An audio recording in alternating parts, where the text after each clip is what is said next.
Okay, we have Chapter 8 of Harris and Me by Gary Paulsen, in which we educate two horses, and I learn that the one blamed is not always the one guilty.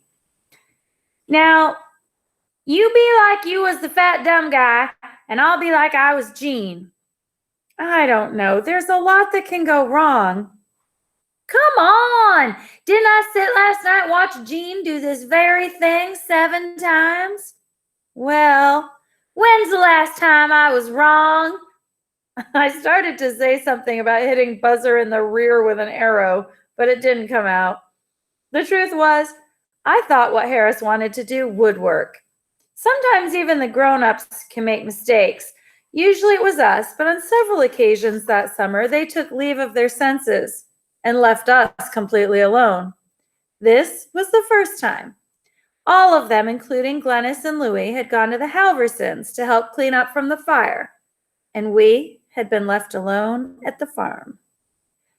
You bring the cows in and set up the separator when it comes time to do chores, and we'll be back in time to milk. Claire had paused with her hand on the truck door. Seemed about to say something else. I thought to warn us not to burn the house down or start a war, and then changed her mind. And they drove off down the driveway. Harris stood watching the truck leave, innocence all over his face, until it was out of sight. And no sooner had it turned onto the road a quarter mile away than he was running to the barn. Come on! What are you going to do? He hadn't spoken, but grabbed Bill's halter out of the barn and went into the pasture toward the workhorses. This was when we could still approach them. Later in the summer, for reasons that will become obvious, they wouldn't let us come closer than 30 yards before moving off. Bill gently lowered his head for Harris to put the oiled leather halter on and lead him to the barn. To be totally honest, I knew by this time that we were going to do something wrong. It was not that we always did something wrong. I hadn't, for instance, shown Harris my dirty pictures yet, but this had wrong written all over it. I was pretty sure we weren't supposed to be messing with the horses, and the combination of Harris and a 2,000-pound workhorse simply had to be wrong. You're always wanting to play cowboys, he said.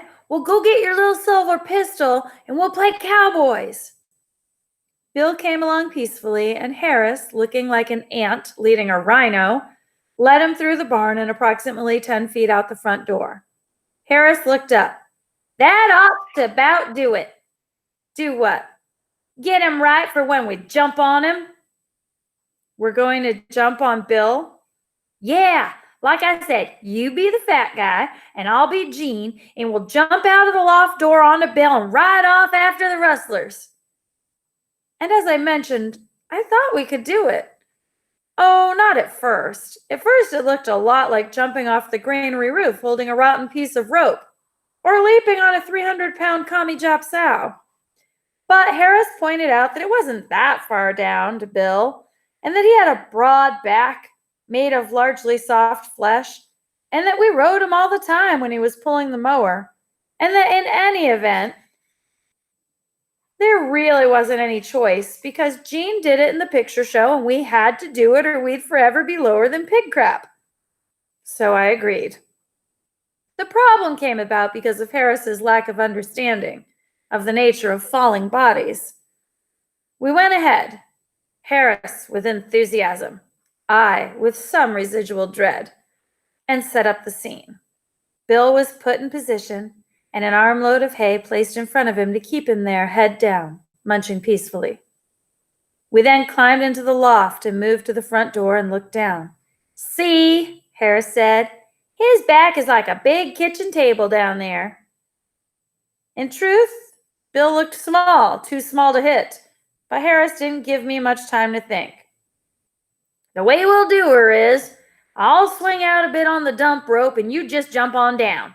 That way I'll hit him up on the shoulders and you come in and back of me and we'll ride off and save the rustlers.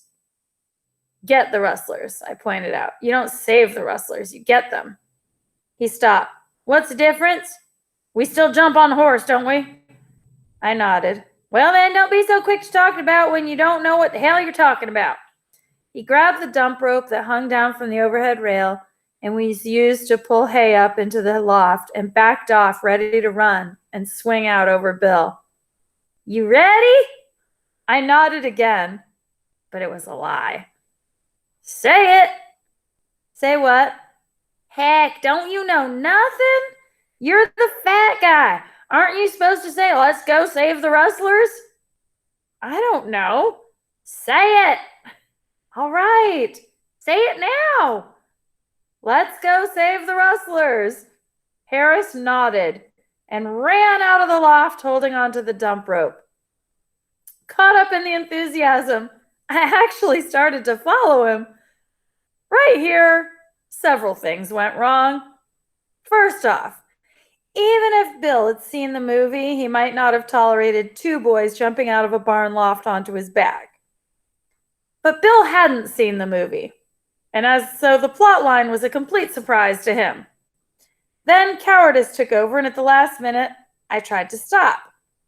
I was already half out of the loft door, and I wheeled in midair and grabbed back at the edge and barely caught myself to hang there like dirty laundry and watch the events unfold over my shoulder. Harris was less fortunate. He held onto the rope too long and released when he had already started swinging back toward the loft door. He missed Bill's front end and came down squarely on the horse's enormous rump, which was, unfortunately, exactly as wide as a kitchen table. Harris's legs shot out sideways and his groin crunched with a sound I could hear from where I hung. Oof! He grabbed himself and started to slide off Bill's back end. Bill, in the meantime, did exactly as a horse should do when something out of nowhere jumps on its back.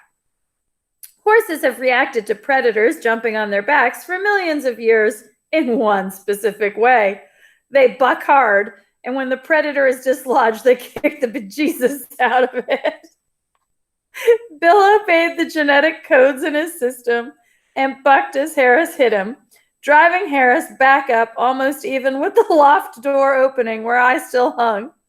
Harris, legs straight out to the side, holding his groin tightly, did an almost perfect backward swan dive and was coming down on his head directly in back of Bill, where he would have crunched in the dirt and chicken mess.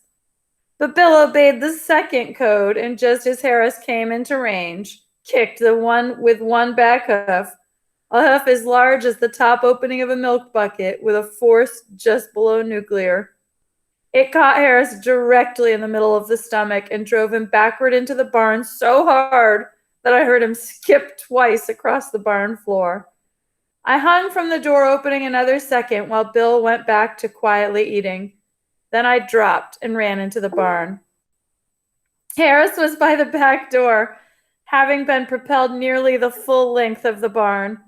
He was on his side, still holding his groin, looking past me at Bill, or trying to. His eyes had a distinctly unfocused look, and he was still fighting for breath. He whispered something so softly I couldn't hear. What? I leaned closer. He mumbled again. You'll have to talk louder. He got his breath down and hissed, Did we save the rustlers? I didn't have the heart to tell him the truth. Yes, Jean, we saved them. Good. He mumbled something else. What? I leaned closer. Don't move me for a while. I won't. Good. I'm going to stop there. Oh, poor Harris.